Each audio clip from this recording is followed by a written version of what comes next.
রোজ রোজ মাছ মাংসর একঘেয়েমি রেসিপি না খেয়ে ভিন্ন স্বাদের এই রেসিপিটা একবার হলো ট্রাই করে দেখবেন। প্রথমে আমি এখানে দিয়ে নিচ্ছি পেঁয়াজ কুচানো। ঝামেলা ছাড়া এই রেসিপিটা খেতে কিন্তু অসাধারণ। এখন আমি দিয়ে নিচ্ছি পরিমাণ মতো তেল। পেঁয়াজটা কিন্তু আমি ব্রেস্তা করে উঠিয়ে নিব। পুরো রেসিপিটা দেখলে ঝামেলা ছাড়াই যে কেউ বানিয়ে নিয়ে তৃপ্তি সহকারে কিন্তু ভাত খেতে পারবেন। এখন আমি এখানে নিয়েছি কিছু টমেটো টুকরো, দিয়ে দিচ্ছি স্বাদ মতো লবণ, পরিমাণ মতো হলুদের গুঁড়া, ভাজা জিরা গুঁড়া 1 চা চামচ, ধনিয়া গুঁড়া 1 চা চামচ। আর ঝালের পরিমাণটা একটু কিন্তু এখানে আমি বেশি দিয়ে নিয়েছি। আপনারা চাইলে ঝালটা কমিয়েও নিতে পারেন, কারণ এই রেসিপিটা বানিয়ে নিতে গেলে একটু ঝাল দিলে কিন্তু খেতে অসাধারণ লাগে। এখানে আমি ছোট ছোট কিছু গোটা রসুন দিয়ে নিলাম।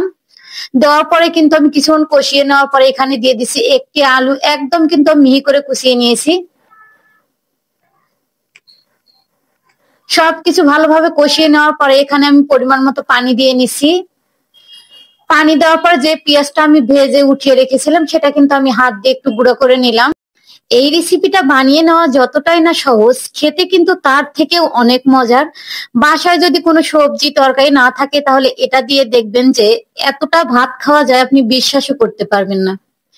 সবকিছু ভালোভাবে আমি কষিয়ে নেওয়ার পরে এখানে পরিমাণ মতো একবারে পানিটা দিয়ে নিছি।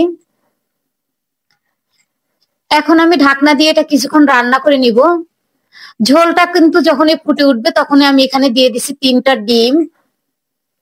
ঘরে শুধু যদি আপনার ডিম থাকে তাহলে কিন্তু এই তরকারিটা আপনি বানিয়ে নিতে পারবেন।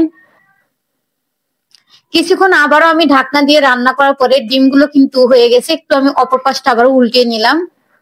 নেওয়ার পর আবারও কিন্তু আমি একটু তরকারিটা কষিয়ে নিচ্ছি। আর এই তরকারিটাতে কিন্তু বেশি ঝোলের পরিমাণ রাখা যাবে না, একটু কিন্তু মাখা মাখা করে আমি নামিয়ে নিব, তাতে কিন্তু খেতে একটু ভালো লাগে। তরকারিটা থেকে কিন্তু অনেকটা ঝোলটা শুকিয়ে এসেছে। এখন আমি দিয়ে দিচ্ছি কিছু ধনিয়া পাতা কুচানো।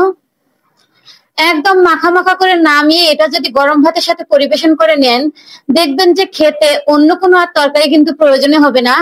আর যারা ঝাল পছন্দ করে তাদের তো কোনো কথাই নেই, এক তরকারিতেই কিন্তু তৃপ্তি সহকারে ভাতটা খেয়ে নিতে পারবেন। এখন আমি এটা উঠিয়ে আপনাদের পরিবেশন করে দেখিয়ে দিচ্ছি। এতটাই লোভনীয় হয়েছে, না বানিয়ে নিলে কিন্তু আপনারা বুঝতেই পারবেন না। অবশ্যই বাসায় একবার এই তরকারিটা ট্রাই করে দেখবেন, আশা করি আপনাদের খুবই ভালো লাগবে। আর আপনি কোথা থেকে আমার ভিডিওটা দেখছেন তা মন্তব্য করুন, যাতে আপনাকে আমি ধন্যবাদ দিতে পারি। আমি একটু ভাতের সঙ্গে এটা পরিবেশন করে আপনাদের দেখিয়ে দিচ্ছি। আর খুব সহজ ও মজার রেসিপি পেতে চাইলে আমার পেজ ও চ্যানেলটিকে ফলো করে রাখতে পারেন, কারণ আমি কিন্তু প্রতিনিয়তই সহজ ও মজার রেসিপি গুলো দিয়ে থাকি। মাশাআল্লাহ, আলহামদুলিল্লাহ, এই তরকারিটা কিন্তু অনেক মজার হয়েছিল। সবাই ভালো থাকবেন, সুস্থ থাকবেন। আবার কোনো নেক্সট রেসিপি নিয়ে আপনাদের সঙ্গে কথা বলবো। আজকের মতো এ পর্যন্ত। আল্লাহ হাফেজ।